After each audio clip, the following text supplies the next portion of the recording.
ये hyperbaric oxygen therapy है। इसमें बहुत हाई प्रेशर पे हम ऑक्सीजन देते हैं। Due to high pressure oxygen आपके ब्लड के प्लाज्मा में करीब 20 गुना ज़्यादा डिजॉल्व हो जाती है और आपके सभी टिश्यूज़ तक करीब 20 गुना ज़्यादा ऑक्सीजन पहुँचती है। वो एंजियोजेनेसिस प्रोसेस स्टार्ट करती है, जिससे कि नई ब्लड वेसल्स बनती है, ब्लड सर्कुलेशन अच्छा हो जाता है और उस ब्लड सर्कुलेशन अच्छा होने की वजह से जो भी बेनिफिट्स हैं वो वेलनेस और इलनेस दोनों क्षेत्र में होते हैं। इंडिया में ऐसा कभी हमने देखा नहीं है, तो इसके मेन जो बेनिफिट्स हैं वो किस काम में आते हैं? सर इंडिया में है ये काफ़ी दिन से, चेन्नई, बॉम्बे, दिल्ली वगैरह में है। यूपी में ये फर्स्ट टाइम प्राइवेट में आया है।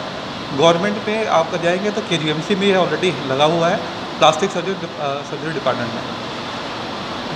तो किस काम में आता है ये बेसिकली इलनेस और विलनेस दोनों सेक्टर में आता है। इलनेस के सेट में जैसे डायबिटिक फुट है, गैस गैंग्रीन है, ऑस्टियो रेडियो नेक्रोसिस है, कैंसर के पेशेंट्स का जब कीमोथेरेपी होता है या रेडिएशन होता है उसकी वजह से जो साइड इफ़ेक्ट आते हैं वो 1 साल या 2 साल के बाद आते हैं, उनका कोई ट्रीटमेंट नहीं है, इसमें 100% क्योर हो जाता है। हमने ऐसा भी सुना हुआ है कि जो शुगर पेशेंट होते हैं उनको किसी तरीके का घाव हो जाता है, डायबिटिक पेशेंट होते हैं उनको जो घाव हो जाता है, तो वो यहाँ आने के बाद ऐसी कौन सी चीज़ें होती हैं जिससे वो सही हो जाता है? बेसिकली शुगर के पेशेंट को जब घाव होता है तो जो शुगर क्या होता है उसका ब्लड सर्कुलेशन बहुत कम हो जाता है, ब्लड वेसल्स श्रिंक हो जाती हैं, तो वहाँ पे प्रॉपर ऑक्सीजन और प्रॉपर न्यूट्रिएंट नहीं पहुँचता, क्योंकि न्यूट्रिएंट्स भी ब्लड वेसल्स के माध्यम से ही RBC वहाँ पर पहुँचता है, ब्लड के माध्यम से पहुँचता है। अब होता क्या है कि जब यहाँ पे हम इसमें चैम्बर में डालते हैं तो करीब 20 गुना ज़्यादा ऑक्सीजन जाती है ब्लड प्लाज्मा के माध्यम से। ऑक्सीजन वाली माहौल में वहाँ पे नई ब्लड वेसल्स बन जाती हैं और जब तक हम अंदर रहते हैं तब तक फोर्सफुली ऑक्सीजन वहाँ पहुँच जाती है, नई ब्लड वेसल्स बनती है, तो नेचुरल तरीके से भी ऑक्सीजन और न्यूट्रल वहाँ पहुँचने लगते हैं, तो वो नेचुरल हीलिंग पावर 20 गुना बढ़ जाता है। दुनिया में कोई भी चोट की दवा नहीं है, सिर्फ हम एंटीबायोटिक वगैरह दे के उसको इन्फेक्शन से बचाते हैं। हीलिंग नेचुरल ही होती है, इस केस में नेचुरल हीलिंग 20 गुना बढ़ जाती है। मतलब कहने का मतलब ये है कि अगर आप ये एक्टिविटी जो HBOT देता है, अगर कोई भी घाव को सही करना है एक्चुअल में उसको ऑक्सीजन कोई भी घाव जो कि भर नहीं रहा है ड्यू टू ब्लड सर्कुलेशन, वहाँ ब्लड सर्कुलेशन कम हो गया। जैसे हमने बताया था कि पोस्ट रेडिएशन प्रॉब्लम, किसी को कैंसर है, रेडिएशन से अच्छे cell plus blood vessels dead हो जाती है, तो वहाँ प्रॉपर ब्लड सप्लाई ना होने की वजह से वो घाव ठीक नहीं हो रहा है। तो अगर जब आप ऑक्सीजन देंगे तो नई ब्लड वेसल्स बन जाएंगी और फिर वहाँ प्रॉपर ऑक्सीजन और न्यूट्रल पहुँचेगा, तो नेचुरल तरीके से वो चोट या घाव हील हो जाएगा, पुराना ना हो। ठीक है, अभी जो कोविड का टाइम चल रहा है, लोग बहुत ऑक्सीजन कर रहे हैं, तो उससे और इसका कोई रिलेशन, कोई मैच इस तरीके का जिनको ऑक्सीजन की वाकई कम रहता है, तो क्या वो भी यहाँ आके इस तरीके की ऑक्सीजन लेके? चाइना में, US में इस पर बहुत रिसर्च हुई है। बेसिकली ये कोविड के हीलिंग में बहुत मतलब फ़ायदेमंद है, बट अभी तक इसका अप्रूवल नहीं मिला है। पोस्ट कोविड रिहेबिलिटेशन में ये बहुत ज़्यादा बेनिफिशियल है, उसके लिए हम इसका यूज़ कर सकते हैं। किसी को मतलब करीब 1 महीने के बाद भी पोस्ट कोविड के सिम्टम आ रहे हैं, थकान वगैरह है, तो इस पर डेफिनेटली उसको फ़ायदा मिलेगा, सिर्फ 70 to 80%। 70 to 80% ji. After Covid अगर ये ट्रीटमेंट लेता है तो अगर लॉन्ग हॉल इफेक्ट है, अगर मतलब 1 महीने से ज़्यादा हो गया है और सिम्टम नहीं जा रहे हैं, तो ये इफेक्टेबल होगा डेफिनेटली। अच्छा, एक चीज़ और बताएं कि यहाँ पर जो लोग आते हैं बहुत से बड़ा देख के, तो इसका चार्जेस किस हिसाब से, क्या चार्जेस है, किस कैटेगरी के लोग आ सकते हैं, क्या डॉक्टर इसको प्रेफर करते हैं? डेफिनेटली डॉक्टर प्रेफर करते हैं। मेरे पास जितने भी पेशेंट अभी करीब 50-60 पेशेंट हम लोग ट्रीट कर चुके हैं, तो सब जितने भी कैंसर वाले हैं मैक्सिमम टाटा मुंबई से रिफ़र होके यहाँ पे आते हैं।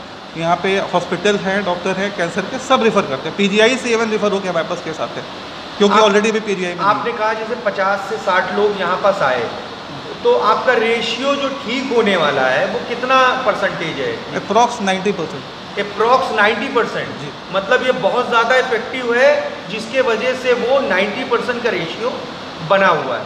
फीस के बारे में पूछेंगे कि किस तरीके के लोग आए या कैसे लोग, बहुत सी चीज़ें ऐसी होती है जो आदमी अफोर्ड नहीं कर पाता, ये सोच के कि वाकई ये अफोर्डेबल है या नहीं है।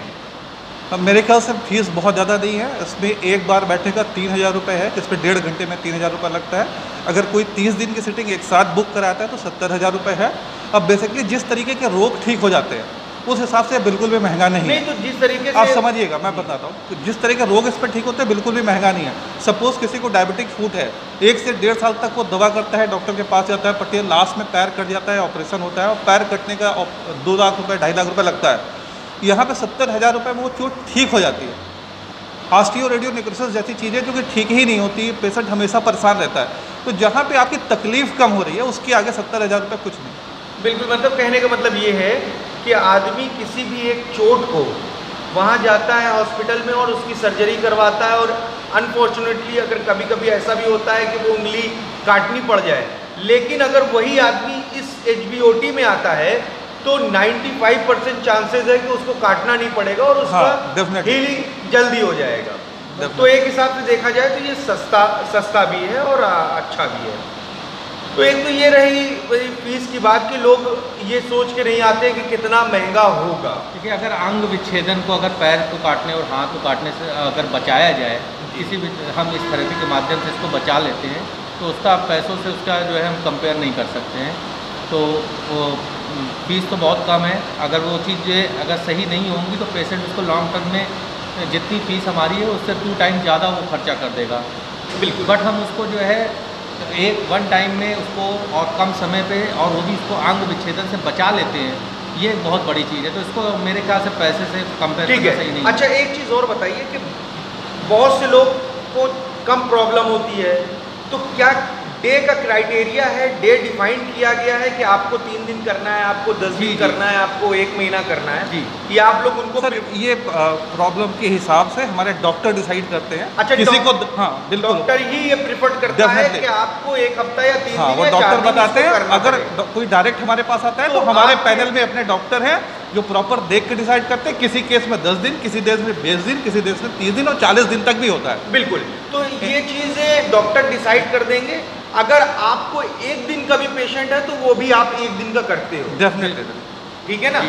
तो ये इस तरीके से ये रोग पेशेंट की कंडीशन के हिसाब से, कौन सी उसकी डिजीज़ है, कई मेज़रमेंट होते हैं, उनके आधार पर ही हम ये डिसाइड करते हैं कि पेशेंट को कितने ड्यूरेशन पे और कितने दिन तक ये थेरेपी दी जानी चाहिए। और ये हमारे डॉक्टर हैं, हमारे टेक्नीशियन हैं, वो सब मिल के आपस में ये डिसाइड करते हैं, फिर पेशेंट को हम ये थेरेपी देना स्टार्ट करते हैं। इस तरीके के पेशेंट आपके यहाँ आए जिनकी डिजीजेस काफ़ी क्रिटिकल है और नहीं हो पा रही है, तो आप पूरा एड्रेस, फुल एड्रेस यहाँ बताएं, कहाँ पास है एग्जैक्टली? जी, ये इसका एड्रेस जो है ये जहाँ आप हैं, ये हम इस समय जो है लखनऊ के हार्ट लोकेशन महानगर है जिस कहते हैं, महानगर में ये हमारा सेंटर जो है वो स्थित है। और बहुत ही इजी, मतलब कि बहुत यहाँ का ट्रांसपोर्टेशन बहुत इजी है। चारबाग से अगर कहीं से आना हो या कहीं से भी आना तो ट्रांसपोर्टेशन की पूरी पब्लिक कन्वीनियंस पूरा। नियर बाई कोई ऐसा प्लेस है जो फेमस? सिंपल, महानगर पोस्ट ऑफिस के ठीक सामने गोलबाग। ठीक,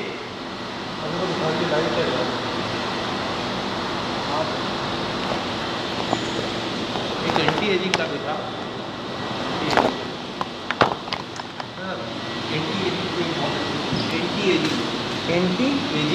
हम नहीं लेते हैं, तो जरा दिखा दीजिए एंटी एजिंग।